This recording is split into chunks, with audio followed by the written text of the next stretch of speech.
안녕하세요. 성공예감 이대호입니다.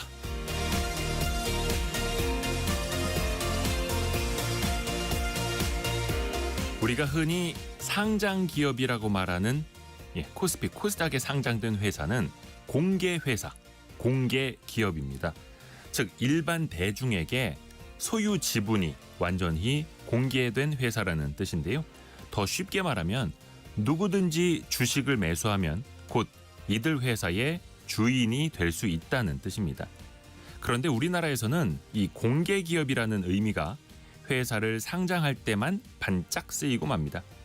기업이 공개 모집을 통해서 투자금을 유치하고 그렇게 해서 공개기업이 되는데 상장 절차가 끝나고 나면 다시 창업자, 대주주, 이른바 오너 중심의 경영으로 되돌아갑니다.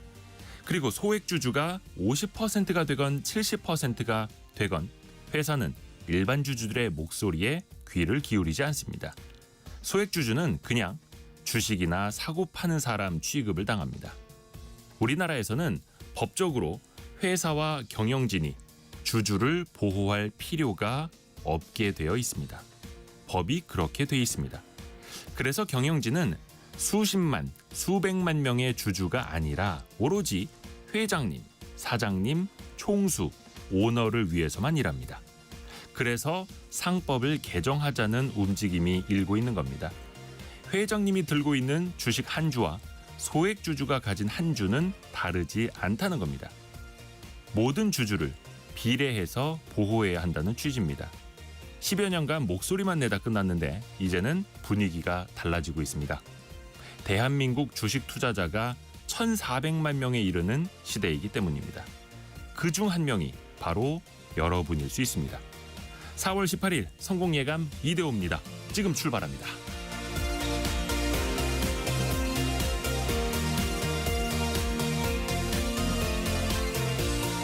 안녕하세요. Y스트릿 이대호 편집장입니다. 오늘 2부에서 상법 개정이 왜 진짜 필요한지, 정말로 세계 꼴찌 수준인 우리나라 증시를 좀 바꿀 수 있을지 이야기 나눠보겠습니다. 그리고 잠시 후에는 KBS 기자들이 똘똘 뭉친 원탁의 기자들 K가 찾아가는데요. 한화그룹의 대우조선해양 인수 어떻게 되어가는 건지, 과연 공정거래위원회의 기업결합 심사는 어떻게 될지, 또 우리나라 조선, 방산업계에는 어떤 영향을 미칠지 짚어보겠고요. 이어서 기름값 얘기도 좀 해보겠습니다. 휘발유 경유값이 다시 오르고 있습니다. 또 정부가 내놓았던 유류세 인하 방안이 조만간 끝날 수도 있고 이게 연장이 되는 거냐 말도 좀 많이 나오고 있는데요. 세수냐 민생이냐 그 기로에 서 있습니다. 유류세 잠시 후에 논의해 보겠고요. 자, 지금 경제상식 퀴즈 나갑니다. 퀴즈. 오늘 좀 잘 들으셔야 됩니다. 어려울 수도 있어요. 최근 몇 년 동안 일할 사람을 구하지 못해서 혹은 인건비 부담이 너무 커서 이것을 도입하는 매장들이 늘고 있습니다. 특히 식당이나 카페 같은 이런 외식업 분야에서 2019년 5천여 대 달하던 게 지난해에는 8만 대까지 약 17배 급증했다고 합니다. 직원에게 주문을 하지 않고 매장이나 점포 그 입구에 설치된 이 무인 단말기나 계산기를 통해서 주문하는 방식입니다. 이 기기를 통칭하는 네 글자 외래어입니다. 튀르키예에서 유래됐다는 말도 있고요. 이걸 통해서 주문하고 계산을 할 때 왠지 긴장이 됩니다. 내가 버벅이면 어떡하지? 뒷사람들이 짜증내면 어떡하지? 특히 어르신들 참 힘들어 하시는데 세상이 이렇게 흘러가고 있습니다. 자, 네 글자. 짧은 문자 50원, 긴 문자 100원이 드는 샵 9730으로 참여해 주시면 되고요. 추첨을 통해서 다양한 선물 계속해서 보내드리겠습니다. 실시간 방송 상황은 KBS 콩 그리고 유튜브를 통해서 스튜디오 모습도 함께 하실 수 있습니다. 성공예감 이대호입니다. 자주 검색하시면 성공이 가까워집니다.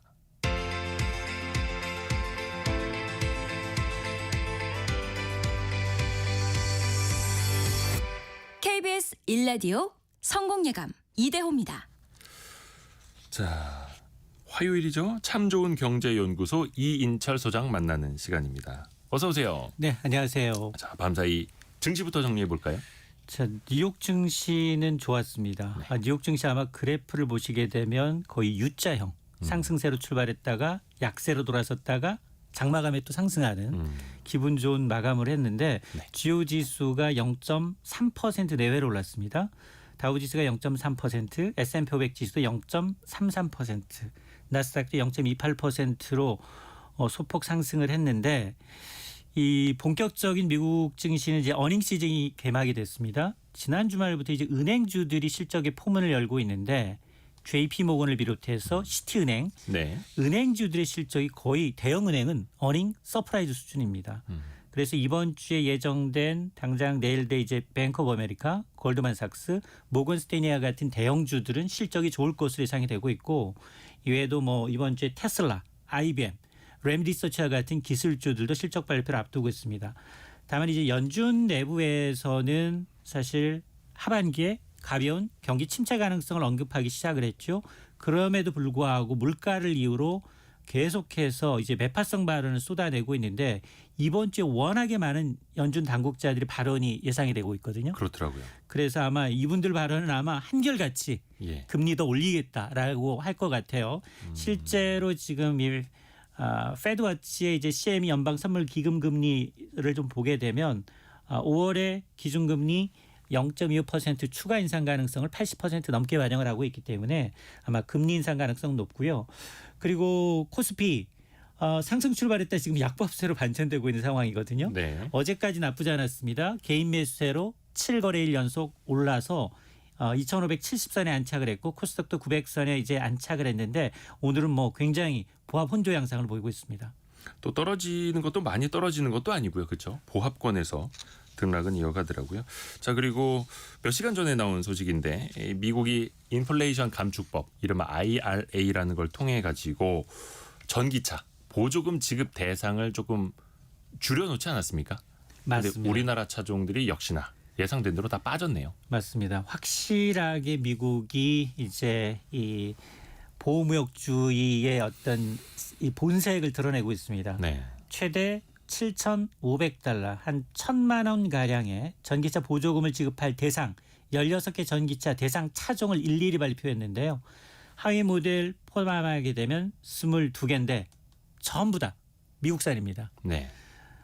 지난달 세부 지침에서 이제 북미에서 최종 조립된 전기차 하라 하더라도 올해의 경우 북미에서 제조 조립한 배터리 부품을 50% 이상 써야만 절반 3,750달러 받을 수 있고 또 나머지 절반은 미국이나 FTA에서 채굴 가공한 핵심 광물을 40% 넘게 사용했을 경우에만 각각 지급이 되는데 안타깝게도 지금 현대 기아차 전기차는 이 조건을 충족하지 못하고 있습니다. 특히 지금 현대차가 엘라바마 공장은 원래 이제 그 가스차인데 불구하고 네. 지금 여기를 지금 공장의 라인을 일부 네. 바꿨거든요. 네. 그래서 현대차 이제 GV17을 지금 만들어내고 있는데 여기도 이것도 빠졌어요. 그 세부 요건 발표 이전에는 보조금을 받았습니다만 여기 사용되는 배터리가 이제 중국산이다라는 이유로 빠졌습니다. 예. 근데 이게 우리나라만의 문제가 아니라 지금 북미에서 공장 운영하고 있는 이 보조금 대상이었던 일본의 닛산도 빠졌고요. 네. 또 유럽산도 대부분 다 빠져 있기 때문에 아마 이제 5월 한미 정상회담에서 아무리 우리가 이제 외교적인 노력을 한다 하더라도 우리만 익숙해졌을 거냐. 굉장히 일단 미국은 우방국들조차도 이 부분에 대해서는 양발 기색이 안 보이고 있는 상황입니다. 사실 이게 하루 이틀 된 문제가 아니었죠. 또 여러 차례 우리 측에서도 노력을 했습니다만 결국 미국은 마이웨이예요. 예, 미국에다 지어라, 미국에서 만들어라, 미국산 써라. 그렇습니다. 자, 주택담보대출 그 변동금리의 기준이 되는 일종의 은행들의 조달금리죠. 코픽스. 요게 많이 떨어지다가 최근에는 다시 오름세라고요. 맞습니다. 넉 달 만에 지금 변동형 주택담보대출 금리가 오늘부터 오릅니다. 근데 사실 고정형 주택담보대출은 내리고 있거든요. 그러니까 네. 반대로 가고 있는 거예요. 고정형 주택담보대출 금리가 오히려 최저금리는 하단이 더 싸졌어요. 네. 근데 어쨌든 이 지금 변동형 주택담보대출 금리는 이 신규 코픽스 금리를 기준으로 하게 되는데 3월에 한 달 전보다 0.03%포인트 올랐습니다. 3.56%로 집계가 됐는데 이 코픽스 금리라는 게 이제 시중 8개 은행이 실제로 자금을 조달한 가중 평균 금리입니다. 은행이 뭐 예금부터 적금, 뭐 은행채 발행한 거 이런 수신 상품의 이제 평균 금리이기 때문에 아마 이제 지난달의 경우에는 은행채하고 예금 금리가 소폭 오른 것이 영향을 미치고 있습니다. 자, 이렇게 되면 시중은행들은 코픽스 금리에다가 자기 자신 은행마다 좀 가상금리가 좀 달라요. 플러스 여기에다 우대금리, 개인별로 우대금리를 빼줍니다. 네. 그러면서 대출금리를 산정하게 되는데 아마 변동금리의 경우에 신규로 주택담보대출 받으실 경우에는 가장 낮아도 4% 초반 정도 될 것으로 보이고요. 네. 반면에 고정형 주담대 기준이 되는 은행채 5년물은 하락세예요. 이거는 한 달 전에 비해서 많이 떨어졌습니다. 그래서 A은행의 경우 주택담보대출 혼합형 금리 신규로 받으실 경우 고정형은 연 3.64%까지 받으실 수가 있는데 이 금리가 이제 2021년 9월 말 이후 1년 6개월 만에 치러친데 이는 이제 한국은행의 통화긴축 시작 시점까지 네. 이제 고정금리가 이제 되돌아갔다라는 건데 은행의 고정금리는 순수한 고정금리가 아니에요. 단 5년만 고정금리 그래서 혼합형이라고 합니다. 혼합형. 이후에는 변동이든 고정이든 선택할 수 있습니다. 네. 약간 요게 한 달, 두 달 이렇게 보면은 조금 헷갈리실 수도 있을 것 같아요. 맞아요. 근데 네. 지금 보면 앞서 제가 미국이 5월에 기준금리를 5월에 인상하면 네. 이게 마지막이 될 가능성이 상당히 높거든요. 그렇죠. 그래서 미국도 지금 경기 침체 우려가 나오고 있기 때문에 연말쯤 가면 5월에 미국의 기준금리가 연 5.25%까지 올랐다가 바로 6월 정도는 아니고 빠르면 7월부터 금리를 낮춰야 되는 상황이 될 수 있습니다. 네. 그래서 연말쯤에 가면 연 4.5%까지 그러니까 위에 상단에서 3차례 정도 미국도 금리를 낮출 수 있다라고 하는데 이거 역시 파웰 의장은 거부하고 있습니다. 연준 의원들은 연내 기준금리가 인하 없다. 그 신호 안 주고 있죠. 안 주고 네. 있습니다. 이거는 줄 수가 없어요. 이게 왜냐하면 우리가 말년병장 되면 밑에 이제 부하 직원들이 말을 잘 안 듣거든요. 네, 네, 네. 금리 인상 막바지에 들어서는 시장하고 거꾸로 갑니다. 그러다 보니까 오히려 이 미국의 국채 금리는 내리고 있지만 전혀 물가를 감안한 이제 연준 의원들의 아마 매파성 발언은 더 공격적으로 강해질 수 있습니다. 이게 사실 금리라는 게 다음 주 금리, 한 달 뒤 금리 예측하는 건 정말 어렵거든요. 맞아요. 근데 한 1년 뒤 큰 흐름을 보는 건 그래도 좀 어느 정도는 보이지 않을까 그렇게 보시면 될 것 같다는 생각도 하고요. 다음 소식으로 넘어갈게요. 좀 안타까운 일인데 전세 사기 관련해서 그 피해자들이 좀 잇따라서 안 좋은 극단적인 선택을 좀 하고 있어서 이 소식을 좀 전해야 할 필요가 있죠, 우리가. 그렇습니다. 최근 인천에서 발생한 전세 사기 사건 피해자 3명이 시차를 두고 이제 극단적인 선택을 했습니다. 네. 공통점이 이제 전세 사기를 당하고 생활고에 시달렸던 20, 30 젊은이들입니다. 이들은 이제 인천 미추홀 일대 빌라 등 공동주택 161채를 보유했던 전세 세입자로부터 보증금 125억 원을 받아서 가로챘는데요. 네. 공인중개사 9명이 가담을 했습니다. 그래서 이 B 씨의 경우는 구속 기소된 상태인데 문제는 이들 집이 경매로 넘어가면서 발생했습니다. 네. 기존 세입자들은 이 최우선 변제 받을 권리가 있는데 이것조차도 기준을 계약갱신하면서 보증금이 올라가다 보니까 네. 기준을 충족하지 못했거든요. 그래서 피해자 A 씨의 경우는 전세보증금 9천만 원 한 푼도 돌려받지 못했습니다.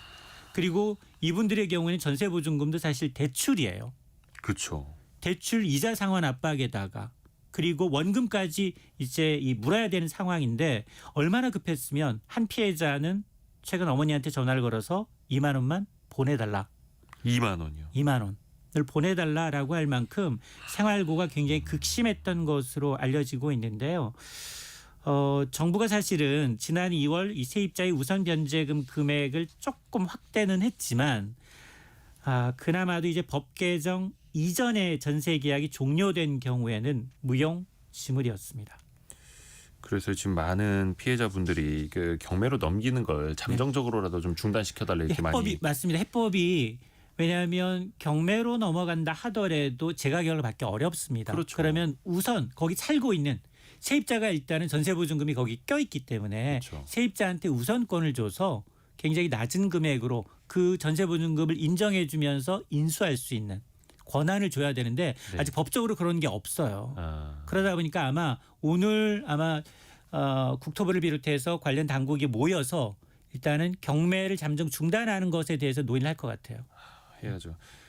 그러니까 이제 계속 정부에서도 뭔가 우리는 대책을 내놨다. 피해자들에게 도움이 될 것이다. 이렇게 몇 달 전부터 이야기를 하지 않았습니까? 맞습니다. 뭐가 좀 잘못됐던 걸까요? 두 가지였어요. 하나는 뭐냐면 이분들이 이제 전세 사기 당하고 경매 넘어가면 집이 당장 살 곳이 없기 때문에 임시 거처 긴급 지원할 이제 임대주택 200여 채를 마련했어요.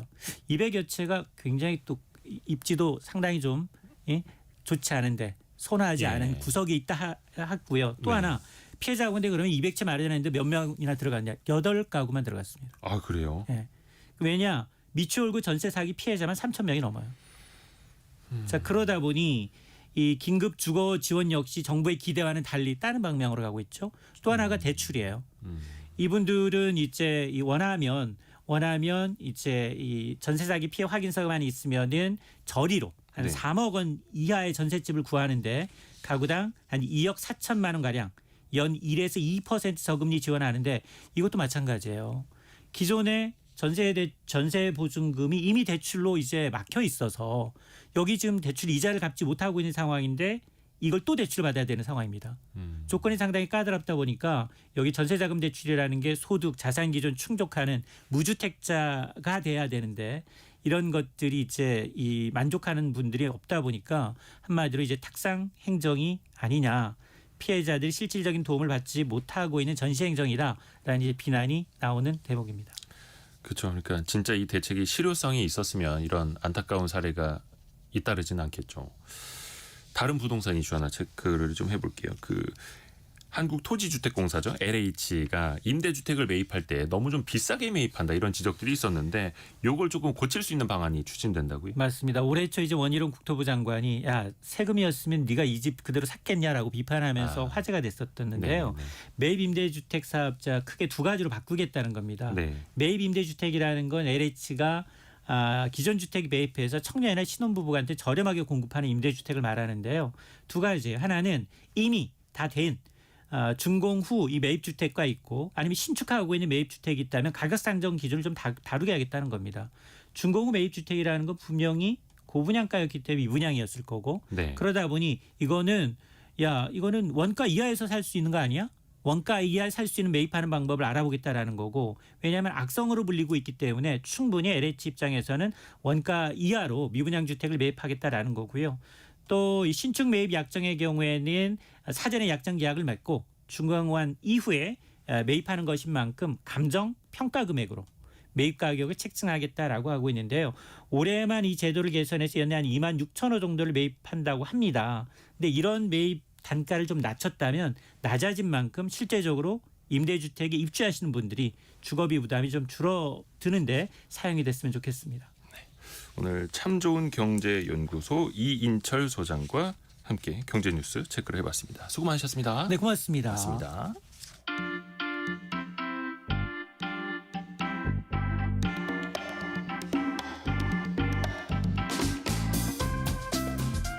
지금 여러분께서는 KBS 일라디오 성공예감 이대호입니다를 듣고 계십니다. 참여해주신 여러분께는 추첨을 통해 판촉물 전문 그룹 기프코에서 텀블러 세트를, 아름다운 식탁 창조 주비푸드에서 자연에서 갈아 만든 생와사비를, 쉽고 빠른 판촉물 제작 시너지 기프트에서 LED 튜브 스탠드를, 그리고 성공예감에서 준비한 커피 쿠폰을 보내드립니다. 당첨자는 성공예감 이대호입니다 홈페이지에서 확인하세요. 저는 오늘 경제상식 퀴즈 이게 조금 어려울 거라고 생각을 했는데 정말 많은 분들이 답을 보내주고 계시네요. 키 마스크라고 보내주신 분도 계시고 AI 로봇 이렇게 보내주시는 오답들이 참 많네요. 4529님은 정답 키 호스트. 키 호스트. 이게 정답 같은 오답인데 일단 선물 보내드릴게요. 4529님 고맙습니다. 그리고 아까 초반에 3022님이 가장 먼저 답을 보내주셨고요. 8057님은 이걸 이제 영어로 영문으로 정확히 보내주셨습니다. 정소현님은 뒤에 사람들이 기다리고 있을 때 마음이 두근거려서 더 버벅이게 돼요. 제 얘기인가요? 예. 6918님은 괜찮습니다. 잘 모르면 물어보면 됩니다. 라고 해주셨고요. 7641 쓰시는 분께서는 7641님은 저는 이 기계를 잘못 조작해서 혼자서 짜장면 2그릇 먹은 적도 있습니다. 우리 KBS 김준범 기자, 성민수 기자 자리하셨는데 두 분은 이거 작동 잘 하세요? 이걸로 주문?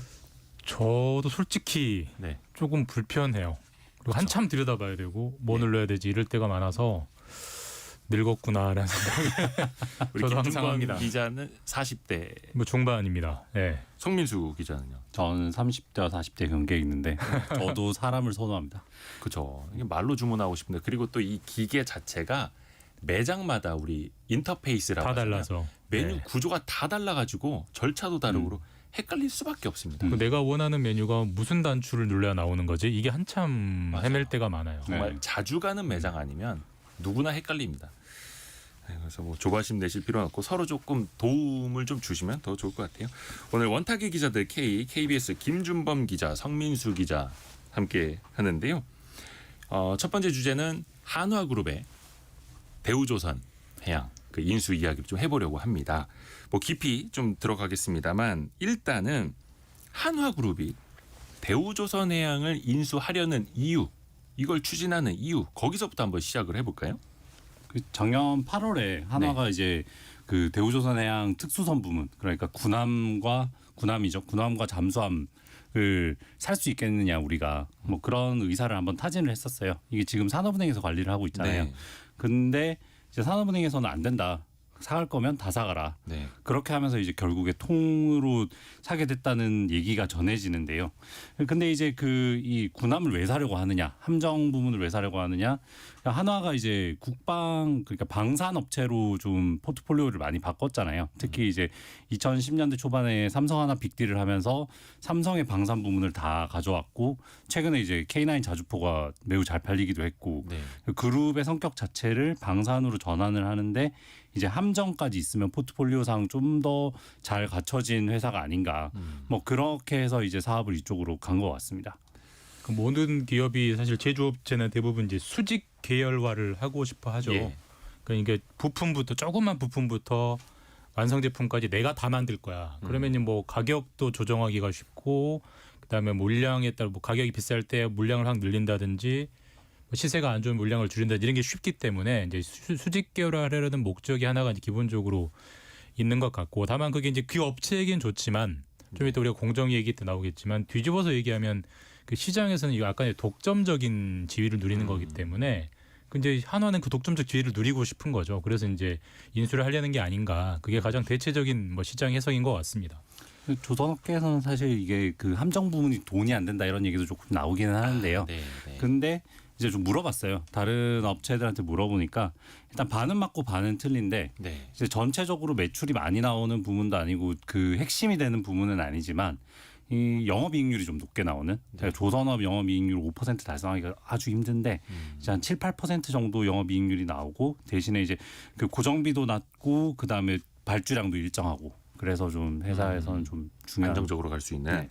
사실 한화가 한국화약이라는 이름의 줄임말이죠. 그러니까 화약 만드는 회사로 시작을 해서 몇 년 전에는 삼성 테크윈 그 방산 부문도 인수를 했고 뭐 자주포부터 한화 에어로스페이스도 있고 장갑차도 만들고요. 예, 그러니까 땅, 하늘, 이젠 바다까지 섭렵을 하겠다 이런 계산인 것 같은데 대우조선해양 이야기로 조금 돌아가서 보면은 사실 이 회사의 주인 찾기 시작이 된 게 벌써 한 15년 됐더라고요. 네. 네. 우여곡절이 엄청 많았죠. 이거 좀 정리 좀 부탁드립니다. 사실 뭐 대우조선해양은 이제 산업은행이 네. 어쩔 수 없이 인수를 해가지고 그랬죠. 사실 뭐 모든 기업이 그렇습니다만 주인이 없다 보면은 이제 장기적인 비전도 없고 그다음에 항상 단기적인 재무 구조에만 이렇게 급급할 수 없기 때문에 기업 발전에 항상 장애가 많아서 어떻게든 새 주인을 찾아줘야 된다. 그래서 이제 대우조선해양이 급한 불을 끈 다음에 산업은행이 매물로 내놨었죠. 그래서 먼저 살려고 했던 곳이 이 지금의 한화. 네. 이 한화 살려고 했다가 그게 2008년. 맞습니다. 네. 예. 살려고 했다가 마침 또 그때 금융위기가 터지면서 네. 한화가 저 돈을 댈 수 있나? 사실 매수 가격이 지금보다 훨씬 비쌌거든요. 네. 근데 결국은 이제 토해냈고 뭐 이렇게 저렇게 하다가 문재인 정부 때는 이 대우조선해양을 현대중공업, 예. 그러니까 빅3에서 빅2로 합쳐보려고 했는데 사실 그거는 그 독점 이슈에 너무 걸려서 예. 사실 이런 큰 기업들이 인수합병을 하려면 우리나라의 공정위뿐만 아니라 다른 나라의 경쟁 당국의 허가도 받아야 되는데 네. 결국 그 산을 넘지 못했고 그랬죠. 다시 표류하다가 또 윤석열 정부로 바뀌어서 과연 이 대우조선해양을 어떻게 해야 되느냐 사실 애물단지 골칫거리처럼 있었는데 뭐 당국 입장에서는 한화가 일종의 구원 투수로 나타나서 네. 산 것이고 한화 입장에서는 2008년에 살려다가 못 샀던 거를 훨씬 더 싼 값에 그렇죠. 살 수 있게 된 거니까 뭐 일종의 뭐 득템 느낌도 좀 있고 득템. 뭐 약간 양자가 더 서로 이해관계가 맞는 것 같습니다. 득템 치고는 굉장히 큰데요. 근데 어찌 됐든 간에 거의 15년 전보다 반값에 사는 거잖아요. 뭐 기업 가치가 어찌 됐든 좀 따져봐야 될 이야기이기는 한데 말씀하신 것처럼 몇 년 전에는 현대중공업그룹이 인수하려다가 이게 유럽연합 쪽에서도 기업 결합을 이제 승인하지 않았죠. 네. 왜냐하면 유럽 지역에 이거는 뭔가 독과점적인 걸로 인해서 피해가 생길 것 같다. 지나치게 독점적이다. 예, 네. 그러면서 근데 이제 우리나라 공정거래위원회도 이거 이제 승인 여부를 빨리 결정을 해야 되는데 이르면 이달 안에 이게 결정이 날 수도 있다라는 이야기가 나옵니다. 이게 빨리 나오는 걸까요? 혹은 좀 늦어지는 걸까요? 공정위 심사가. 지금 일단 언제 나오냐부터 말씀을 드리면 이제 4월 26일 그러니까 다음 주 수요일에 그 공정위 전원회의를 열어가지고 이 안건을 심의하기로 지금 내부적으로 결정이 됐고요. 네. 그다음에 이제 아직 근데 이제 그 담당 부서 기업결합과라고 하는데 네. 기업결합을 심사하는 부서에서 아직 보고서는 이제 작성하고 있는 것으로. 네. 그래서 조치는 아직 거기서 그 조치 의견은 확정되지 않았는데 이게 원래 기업결합이 30일 내로 하도록 돼 있어요 법에. 그래서 근데 이제 그 120일까지는 연장을 할 수 있거든요. 네. 근데 보통 우리가 보면 뭐 예전에 대한항공 아시아나 인수라든지 아니면 다른 그 인수합병건만 봐도 120일은 훌쩍 넘기거든요. 거기에 무슨 조항이 들어있냐면 그 자료가 미비할 때 네. 너네 자료를 더 내라. 필요 이렇게 서류 하는데 요청하면서 네. 근데 그 필요 서류를 내는 기간은 또 날짜 계산에 들어가지 않아요. 그러니까 약간 뭐라 해야 되나 그러니까 타임워치 같은 걸 이제 스톱 시켜 놓는 거죠. 네, 그 스톱워치를 이제 기간에. 예. 그렇게 활용을 하는데 다른 나라들은 훨씬 더 강력한 걸 갖고 있는 게 그 정해진 기간을 넘겨버리면 그냥 승인한 걸로 간주하는 조항도 있어요. 근데 이런 나라들도 전부 1년 넘게 걸리거든요. 사실 지금 4월에 결론을 낸다고 하면 거의 그 120일을 맞추는 건데 네. 근데 이제 한화 측에서 좀 이게 너무 당연한 건데 빨리 내주지 않고 왜 이렇게 뜸을 들이냐 이렇게 얘기를 해서 좀 시끄러웠던 거죠 최근에는. 그럼 네. 결론이 빨리 나오느냐 늦게 나오느냐 뭐 상대적인 거니까 예. 비슷한 인수합병하고 비교해 보면 방금 석 기자 말씀하셨던 대한항공 아시아나 같은 경우는 결합 심사를 2020년 12월에 신청을 했는데 네. 지금 아직도 안 나오고 있거든요. 2년 한 4개월이 됐고 사실 올해 안에 나온다는 보장도 없습니다. 이 결합 심사가. 그 한국은 작년에 발표를 했는데 물론 해외 EU랑 미국이 안 21년 나죠. 12월. 예, 맞습니다. 21년 12월. 예, 죄송합니다. 그러니까 그런 거에 비하면 훨씬 빨리 나오는 측면이 있고 물론 네. 한화 입장에서야 빨리 합병을 해서 원하는 그림을 그리고 싶기 때문에 뭐 안달이 날 수는 있지만 만약에 이달 안에 4달 만에 결합 심사가 난다면 사실 뭐 속도는 매우 빠른 것이라고 볼 수 있고 이제 중요한 것은 승인을 할 때 아무 조건 없이 무조건으로 승인을 해주느냐 아니면 일정한 이제 조건을 달아서 이러이러한 건 너희가 영업할 때 좀 지켜라라고 조건을 달 것이냐 그게 이제 오히려 더 관전 포인트일 것 같긴 합니다. 그 이야기도 한번 좀 여쭤봐야 되는데 그거 보기 전에 일단은 해외에서는 거의 다 이제 승인이 다 됐습니다. 그렇죠? 네. 유럽연합, 중국, 일본까지도 승인이 됐고 그런데 어떻게 보면은 우리나라인 공정거래위원회만 승인을 지금 계속 미루고 있었던 건데 여기만 왜 이렇게 늦어졌을지. 그건 이제 그 기업결합 심사의 특성인데요. 네. 그러니까 기업결합 심사 전체적으로 이 회사가 그 뭐 독과점 회사가 생기느냐 이게 아니라 각각의 그 주요 시장들을 봐요. 예컨대 이제 뭐 LNG선 이런 걸 따로 보는 거고 지금 같은 경우에는 아까 그 김 기자가 말씀하신 그 수직 계열화 문제 그러니까 그 하나 시스템에서 생산하는 그 에이사 레이더라는 게 함정에도 탑재가 되는데 그 함정에 탑재가 됐을 때 그 이걸 현대중공업 같이 다른 업체들한테는 공급을 안 해준다거나 아니면 뭐 전 버전을 공급을 해준다거나 아니면 정보의 접근권을 좀 차단한다거나 이런 식으로 운영을 하면 그 그 현대중공업은 경쟁에서 배제될 수 있다. 네. 이런 우려를 좀 보고 있는 거고요. 반대로 이제 한화 입장에서는 방사청에서는 그걸 다 사전에 컨트롤하고 그다음에 그 이제 요구서에 그런 옵션이 다 사양이 다 들어있다. 네. 그렇게 얘기를 하죠. 또 하나 내부적으로는 이제 이 대우조선해양 인수가 사실 건전한 기업을 인수하는 건 아니잖아요. 그러니까 자신들이 이제 유상증자를 통해서 돈을 태워가지고 여기 자금 지원을 하는 형태로 기업을 인수하는 식인데, 네. 근데 우리가 이렇게까지 기다리고 해야 되느냐, 뭐 이렇게 생각하는 것 같습니다. 어찌 보면 각 나라에서 유럽연합, 뭐 중국, 일본 이런 데도 우리나라에서는 상관없어. 두 회사 합쳐져도 우리나라에는 별 영향 없어. 이렇게 체크를 하는 건데 한국, 대한민국 입장에서는 우리나라에서는 상관이 있을 것 같기도 하고 하면서 이제 꼼꼼히 더 그러니까 외국에는 함정을 팔지 않으니까. 그렇죠. 예. 예. 방산산업이 있으니까요.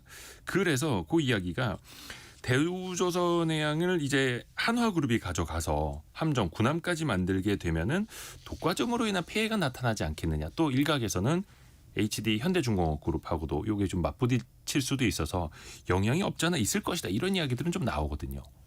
어떻게 보시나요? 사실 뭐 김준범 이제, 기자. 네.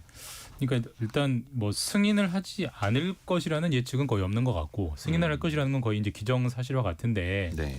어떤 부대 조건을 달 것이냐 이거에 대해서 예상이 많이 갈리는 것 같아요. 아무런 부대 조건 달지 않고 깔끔하게 무조건 승인을 할 수도 있을 것 같고요. 네.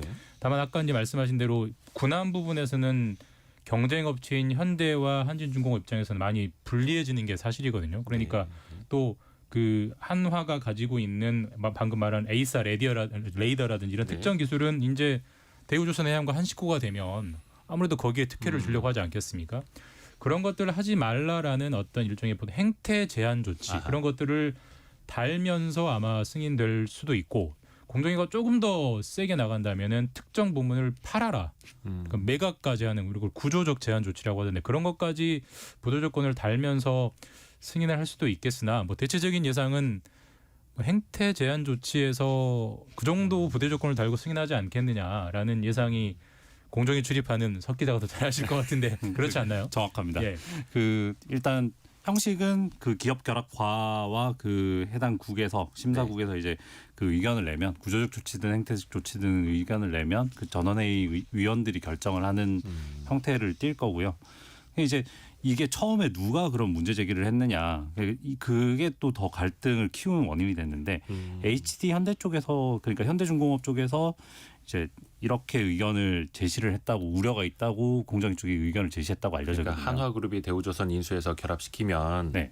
이거 시장에 좀 피해가 온다. 네. 어차피 또 현대중공업그룹은 자기네가 인수하려다 못했던 매물이기 때문에. 네. 예. 지금 그 군함 라이선스가 현대중공업이랑 대우조선해양 그다음에 그 한진이었던 그 HJ중공업 세 군데 있는데 HJ는 큰 배를 못 만들어요. 그래서 사실상 두 회사가 경쟁하는 체제인데 그렇게 문제 제기를 했을 때 하나 측에서 너무 민감하게 공정위가 그런 얘기까지 나왔거든요. 공정위가 그 현대중공업 편만 들어준다 이런 얘기까지 나오니까 공정위 심사관 입장에서는 나중에 이게 문제될 소지가 너무 크고 더 꼼꼼하게 더 시간을 들여서 최종적으로 나중에도 문제가 안 되게 볼 수밖에 없는 거죠. 사실 현대 입장에서는 문제 제기를 안 하기도 좀 그런 게요. 어차피 승인은 될 것 같은데 합병은 네네네. 결국 이제 군함을 발주하는 곳은 대한민국 정부 한 곳이고 네. 결국 그걸 현대와 저기 이제 앞으로 한화가 될 대우조선해양이 결국 양자 경쟁을 하는 거거든요. 구축함이나 호위함이나 그 양자 경쟁을 하는데 저쪽 상대방이 집안이 잘 되면 그걸 당연히 브레이크를 걸어야 그렇죠, 그렇죠. 차후에 경쟁을 할 때라도 조금이라도 본인들에게 뭔가 유리한 우호 조건을 따낼 수 있는 거니까 그걸 태클 거는 건 사실 너무 당연한 것 같은데 한화가 좀 지나치게 민감한 것 같긴 해요. 4달밖에 안 지났는데 심사 신청한 지. 그럼 이런 측면의 그 관점은 어떨까요? 예를 들어서 한화그룹이 대우조선해양을 인수해서 기업 결합에 이제 성공을 하면 대한민국 방위 산업 입장에선 과연 도움이 될 것이냐? 이것도 한번 이 관점으로 따져봐야죠. 일단 계약에 있어서 이제 방사청이 많은 거를 좌우할 수 있기 때문에 그 방사청에서 이제 그 특정 뭐 군함이라든지 아니면 전차라든지 이런 걸 발주할 때 보면 거기 들어가는 뭐 무기, 포, 레이더 이런 거를 다 그 특정 업체 걸 써야 된다고 열거를 해놓기는 하거든요. 근데 이제 공정에서 우려하는 건 아까 전에 말씀드렸듯이 이제 정보의 접근권 그다음에 이런 고가의 장비들은 사실 그 사용하면서 주기적으로 업데이트 같은 걸 해줘야 되거든요. 네. 그러니까 그런 업데이트의 신속성, 그다음에 이 함정에서 운영할 때 얼마나 편한지, 정말 실제로 방사청이 아닌 해군이나 아니면 육군에 가서 얼마나 이게 잘 작동하는지 그걸 봤을 때 사후적으로 문제가 생기면 이게 시장이 좀 판도가 바뀔 수도 있죠. 그러니까 내수 측면에서는 그렇고요. 결국 네. 이제 우리나라 그 대우조선해양이랑 한화가 될 대우조선해양과 현대중공업이 얼마나 더 많은 군함을 해외에 팔 수 있느냐. 예. 그 측면에서 보자면 사실 한화가 그 육해공 통틀어서 방위사업 통틀어서 세계 방위사업 100대 기업 중에 30위 정도를 하는 기업이더라고요. 네. 그런 측면에서 보면 당연히 시너지가 일정 정도 날 걸 기대할 수는 있을 것 같아요. 뭐 저도 이 분야 전문가가 아니라 잘은 모르겠지만 다만 아까 그 해외 경쟁 당국이 사실 쉽게 승인해 줬다는 것은 만약에 거기서도 쟤들이 합치면 우리 거 다 뺏어 먹겠는데 이랬다면 훨씬 더 깐깐하게 보긴 했을 거예요. 근데 그렇게 위협적으로 뭐 느끼지는 않는 게 아닌가라고 해석할 수 있을 것 같긴 합니다. 어떻게 보면 우리나라 또 최근에 전차라든지 자주포라든지 뭐 이제 전투기라든지 수출도 이제 굉장히 커지고 있는데 방위 산업의 규모를 또 키우기 위한 그런 보관도 어찌 보면 또 담겨 있을 수도 있겠다라는 생각도 들고요. 요 아이템은 여기까지 살펴봐야 되겠고요. 다음 주제로 넘어가기 전에 경제상식 퀴즈 정답 많은 분들이 보내주고 계시는데요. 6874님 테이크아웃 오답입니다. 땡. 예, 그래도 저희가 선물은 드립니다. 테이크아웃 아니고요. 안덕환님이 주문의 참맛은 여기 3인분 같은 2인분이요라고 이제 말로 주문하는 건데 이것한테 3인분 같은 2인분이야라고 주문을 할 수는 없잖아요라고 보내주셨고요. 아까 남하은님은 커피집 경영하는 우리 집에도 이게 있어요라고 보내주셨네요. 5282님은 60대입니다. 이것 있는 식당은 주문이 불편해서 들어갔다가 다시 나오는 경우가 많습니다. 일행 중에 젊은 사람이 있으면 맡기고 들어가지만 동년배들끼리 가면 주문이 부담스럽습니다. 라고 해주셨고요. 4994님은 이거는 휠체어를 탄 장애인들은 높이가 너무 높아서 사용하기가 힘들어요. 라고 해주셨습니다. 맞습니다. 이런 좀 한계점들도 있고요. 계속해서 이 정답이 떠오르시는 분들은 짧은 문자 50원, 긴 문자 100원이 드는 샵 9730이나 KBS 콩으로 많이들 보내주시기 바랍니다. 오늘의 움직임에 주목하고 세상의 흐름을 놓치지 않습니다. 여러분의 내일을 응원하며 성공의 열쇠를 함께 찾아갑니다. 성공예감 이대호입니다. 항상 민감하고 앞으로 또 민감해질 수 있는 기름값 이야기입니다. 기름값. 과연 정부가 세수를 택할 것이냐 민생을 택할 것이냐 며칠 안 남았는데요. 요즘에 기름값 다시 오르고 있죠. 이달 초부터 계속 오르고 있습니다. 휘발유 가격을 평균 가격을 예로 들면 이달 초에는 한 1,600원 정도 했는데 예. 이번 주 들어서는 한 1,650원, 평균값이 1,660원 정도까지 꾸준히 오르고 있으니까 한동안 빠졌다가 이달 들어서 다시 이제 치고 올라오는 그런 분위기는 명확하게 읽힙니다. 그다음에 지금 보면 우리가 앞서서 몇 주 전에 얘기했지만 오펙 플러스에서 네. 추가 감산 발표한 이후에 감산. 네, 국제 유가가 한번 다시 치고 올라왔죠. 그게 저기 실리콘밸리 뱅크 문제가 있었을 때 한번 유가가 떨어졌잖아요. 네. 70달러 서부 텍사스산 원유는 60달러대까지 내려갔는데 이게 다시 80달러 선으로 회복을 했습니다. 지금. 그리고 저희가 늘 알지만 원래 국제 유가가 오르면 주유소 기름값은 즉시 반영이 되잖아요. 시차 없이. 올릴 땐 빨리 올리고 내릴 땐 천천히 내리고.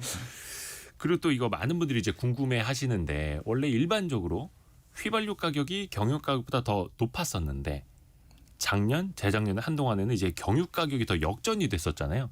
최근에는 또 다시 휘발유 가격이 경유 가격보다 이제 위에 있더라고요.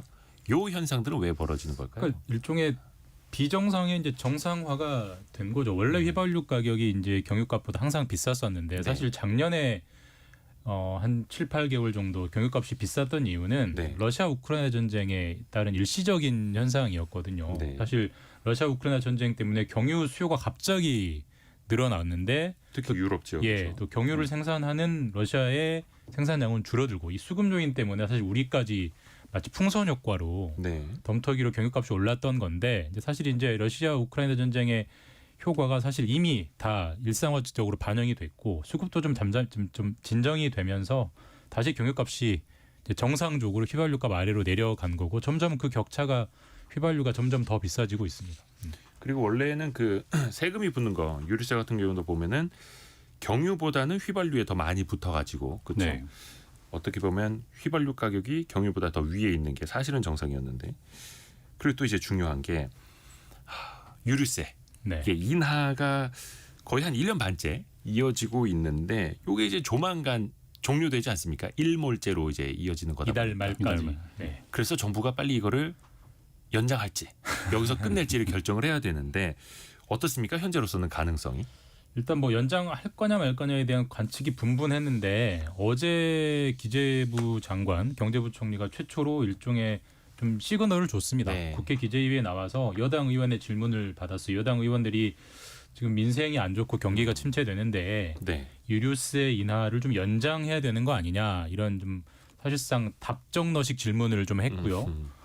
부총리가 거기에 부응하는 답을 했습니다. 있는 그대로 옮기면 그러니까 저희 기재부도 민생 부담 측면에서 더 전향적으로 진지하게 국회 쪽에서의 목소리를 진지하게 다시 검토하도록 하겠다. 그러니까 민생 부담에 더 초점을 주겠다라는 것은 민생의 부담을 낮춰주려면 기름값이 오르지 않아야 되고 그러려면 유류세 지금 휘발유는 25% 경유는 37% 깎아주는 그거를 아마 그대로 좀 더 연장하겠다라는 신호를 좀 주는 것 같고 다만 그 결정을 여당 너희가 해오면 네. 우리가 정부가 받는 형태로 하겠다. 이제 그런 좀 일종의 큰 방향타를 잡은 것 같습니다. 근데 이게 중요한 게 사실 뭐 민생만 놓고 보면 유류세 많이 깎아주면은 우리 입장에서 좋기는 한데 네. 간접적으로 돌고 돌아서 결국은 이게 세수 구멍으로 이어지지 않습니까? 네. 지금 1, 2월만 하더라도 거의 16조 원 가까이 예정된 것보다 계산된 것보다 세금이 덜 들어오고 있는 입장인데 그동안 1년 반 동안 유류세 인하 때문에 이제 줄어들었던 세금이 5조 5천억 원에 이른다고 합니다.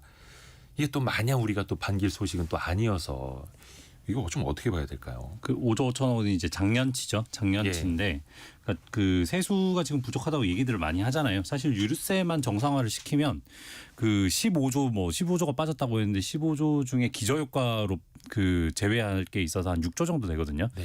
지금 이제 유류세를 다시 정상화시키면 뭐 연중 다 포함해도 대충은 어느 정도 급한 불은 끌 수 있는데 세수 측면만 보면 네, 세수 측면에서는 그런데 아니면 이제 유류세를 이렇게 또 이번에도 뭐 어제 부총리 얘기한 대로 전향적으로 검토를 하면 다시 뭐 적자 국채라든지 그런 방안을 검토할 수밖에 없는 상황으로 몰리죠. 일종의 뭐 정부 여당의 입장은 이해는 됩니다. 마치 이제 전기요금 2분기 인상을 보류해서 억눌러 놓은 것과 마찬가지인 건데 네. 그러니까 당장 부담이 되기 때문에 눌러놓는 건데 방금 말씀하신 것처럼 이걸 계속 눌러놓으면 사실 어떻게 하려고 저러나라는 생각 사실 좀 들긴 해요. 왜냐하면 법인세도 작년에 깎아줬죠. 종부세도 깎아줬죠. 그다음에 뭐 각종 그 기업들에 대한 세액 공제도 늘렸죠. 여기다 유류세까지. 유류세가 뭐 소득세, 부가세 각 세금 항목별로 보면 정부의 세수 항목 중에 탑5에 드는 상당히 큰 비중의 세금이거든요. 네. 그것도 깎아주면 이미 1, 2월에 15조의 세수 결손이 났는데 사실 저걸 어떻게 메우려고 하나. 사실 메우려면 이제 국채 추경밖에 없는 건데 지금 정부는 추경이나 국채는 발행하지 않는다는 것이고 네.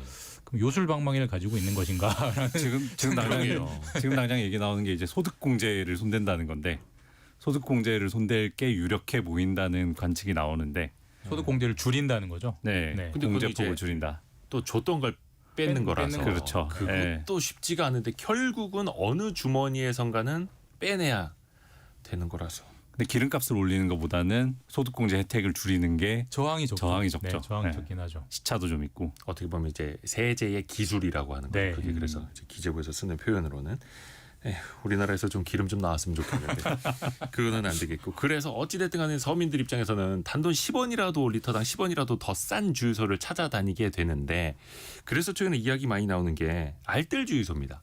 이게 벌써 도입된 지가 10년이 넘었어요. 근데 여러분은 혹시 알뜰 주유소에서 기름을 넣으시나요? 어떠세요? 체감하시기에. 저는 개인적으로 알뜰 주유소가 근처에 있으면 가긴 하는데 네. 억지로 알뜰 주유소를 찾아서 갈 정도로는 이용하진 않습니다. 사실 체감할 때 그렇게까지 싼지는 잘 모르겠고 저는 그래서 네. 제가 가는 길에 있는 알뜰 주유소 보면은 오히려 더 비싸요. 네, 조금만 더 가면은 1, 20원 더 싼 주유소가 있거든요. 그래서 네. 아니 이름만 알뜰 주유소고 물론 이제 알뜰 주유소도 고속도로공사, 뭐 도로공사, 뭐 농협 이런 데가 운영하는 주체가 좀 다르기는 한데 체감은 솔직히 좀 안 되더라고요. 더군다나 뭐 주유소에서 주는 카드 혜택까지 감안을 하면 네. 알뜰 주유소는 사실 그런 혜택들이 적기 때문에 신용카드 혜택이 적기 때문에 사실 일반 뭐 SK, GS 가는 거랑 거의 저는 개인적으로 차이를 마찬가지로 못 느끼겠어요. 알뜰 주유소가 싸다는 느낌을. 그래서 이 알뜰 주유소가 존재감도 없다라는 좀 지적들도 있는데 좀 어떻게들 보세요? 근데 그게 이제 그 기름을 어떻게 공급받느냐의 차이로 이제 알뜰 주유소라는 네이밍을 했는데 이름을 네. 붙였는데 사실은 그 뭐 근처에 있는 주유소 사장님들이 수익을 더 포기하면서 그러니까 경쟁하기 위해서 수익을 더 포기하면서 나타난 더 결과라고 낮췄을 보는- 수도 있고요. 네, 예. 보는 게 맞을 거예요. 네. 사실은. 그러니까 소비자 입장에서는 체감이 안 되는 게 당연한데 음. 또 공급 경쟁자들 입장에서 일반 주유소들 입장에서는 알뜰 주유소가 굉장히 사실 부담스러운 존재인 건 맞거든요. 네. 사실 알뜰 주유소는 항상 공급 그 주유소에서 정유사에서 기름을 공급받을 때 최저가 낙찰제로 공급을 받기 때문에 엄청 싸게 들여와서 어쨌든 10원, 20원이라도 싸게 공급을 하기 때문에 그게 일종의 사실 정부가 기대한 매기 효과이기도 하죠. 그것 때문에 인근 주유소들이 또 같이 내리는 거잖아요. 그런 측면에서 보면은 주유소들은 경쟁 부담이 많이 되는 것 같고 실제로 주유소들 매년 문 닫는 개수가 늘고 있는 거 보면 어쨌든 주유소 입장에서는 알뜰 주유소가 좀 많이 부담되는 존재인 거는 분명한 것 같긴 합니다. 약간 매기 효과가 나타났다라고 볼 수도 있는 거고, 근데 또 알뜰 주유소 때문에 일반 주유소 가격도 내려가서 또 일반 소비자 입장에서는 체감이 또 안 되는 걸 수도 있고. 매기 효과가 일어나서 결과적으로 그렇게 된 거라고 볼 수도 있는 거죠. 알기 먼저인지 달걀이 네. 먼저인지 모르겠습니다만. 체감을 못할 뿐이지 사실 소비자의 후생은 올라간 거죠. 그렇게 혜택은 보면. 더 올라간 거죠. 네. 그래서 일반 그 주유소 협회에서도 조금 힘든 걸 많이 토로를 하더라고요. 그래서 앞에서 석 기자가 이야기를 한 것처럼 이 기름 자체를 이제 조달해 오는 가격 자체가 다르기 때문에 불공평한 게임이다라고 이야기를 하고 있고, 주유소 협회장의 이야기를 들어보면은 그래서 모든 주유소를 알뜰화해야 된다. 그러니까 우리도 기름 싸게 달라 이거지 않습니까? 맞습니다. 이게 조금 현실성이 있을까요? 현실성은 없죠. 그걸 사실 이제 정유사 사실 우리가 기름값에 춤을 출 때마다 누가 도대체 이익을 보고 있느냐는 연말 결산을 해보면 사업 보고서를 보면 되는데 작년에 정유사들은 천문학적인 영업 이익을 봤죠. 근데 정유사로부터 기름을 공급받는 주유소는 작년에 300개, 400개 넘게 문을 닫았거든요. 결국 그럼 그 이득을 누가 취하고 있느냐? 정유사들이 취하고 있다는 건 명확한데 사실 그거를 우리 알뜰 주유소처럼 모든 정유사가 모든 주유소에 최저가로 낙찰하도록 강제한다? 그건 사실 시장 경제에서 있을 수가 없는 일이고 사실 알뜰 주유소 자체가 이미 시장 경제에 약간 역행하는 정부의 특혜 사업이긴 한데요. 정부의 특혜를 현재는 전체 주유소의 10%가 보고 있는데 그걸 100% 모두가 보게 해달라라는 요구는 사실 현실적으로는 좀 뭐 관철되기 어려운 주장이죠. 다만 그만큼 주유소들이 어렵다는 정치적인 논거는 되겠지만 100%가 된다면 아마 또 그것도 혜택이 아닌 게 돼버리겠죠. 그렇죠. 네. 그것도. 그래서 어찌됐든 간에 뭐 한 10여 년 전부터 주유소끼리 어떤 경쟁을 더 촉진하기 위해서 뭐 알뜰 주유소가 도입이 됐고, 어떻게 보면 그게 또 잘 작동이 되어서 근데 또 일반 주유소들은 어려움을 토로하고 있고 폐업을 하고 있고. 네. 그래서 경제 어렵습니다. 한쪽에서는 또 분명히 이제 피해를 보는 데들이 나타나고 있고, 전기차 충전소들하고도 또 이제 주유소는 경쟁을 해야 되는 거고, 임대료는 또 계속 올라가고 네. 있고. 앞에서 이제 정유사 이야기를 조금 했는데, 그래서 일각에서 막 횡재세, 네. 그러니까 막 유가 올라가지고 마진 커지고 그래서 정유사가 이익이 커졌을 때 횡재세를 걷어야 되는 거 아니냐, 이런 이야기도 나오고 있고, 정유사도 좀 고통을 분담해야 되는 것 아니냐라는 지적들도 나오고 있거든요. 근데 그 정유업이라는 자체가 좀 그 사이클, 그러니까 경기 사이클이라든지 유가 사이클을 타는 업이라서 가령 이제 작년에 러시아 우크라이나 전쟁으로 유가가 오르니까 유가가 오르면 당연히 그렇게 정제 산업은 그 마진이 많이 남을 수밖에 없거든요. 그러면 이제 나중에 만약에 그 세금을 걷었을 때 나중에 그 저유가 국면에서 좀 뭐랄까 적자를 본다거나 아니면 좀 그 수익이 안 좋아졌을 때는 그 사람들한테 그 회사에 뭘 해줄 것인가 그런 고민도 좀 필요할 것 같고요. 맞습니다. 이게 조금 뭔가 딱 떨어지는 아이디어나 방법이 있으면 좋겠습니다만 아까도 이야기한 것처럼 유류세 인하를 계속하면은 세수가 부족해지고 그렇죠. 주유소 경쟁을 더 촉진하면 또 일반 자영업자 주유소 운영하시는 분들도 또 힘들어지고 돌고 돌고 도는 문제여서 쉽지가 않습니다. 혹시나 네. 뭐 마지막으로 아이디어나 해법이라든지 한마디씩. 장기적으로는 예. 전기차가 다 보급될 거기 때문에 잘 모든 연료는 한전에서 사서 쓰는 시대가 오지 않을까 저렇게 생각합니다. 그때 되면 또 이제 그 전기는 또 뭘로 어떻게 만들 거냐. 그리고 저는 유류세를 그렇게 계속 있고요. 깎아주는 게 그냥 단기적인 그냥 약 독약을 먹는 것 같긴 해요. 이게 어느 정도 가격이 비싸야 기름을 또 아끼는 효과도 있는 건데 마냥 싸게 해주면 뭐 계속 부담 없이 타는 거잖아요.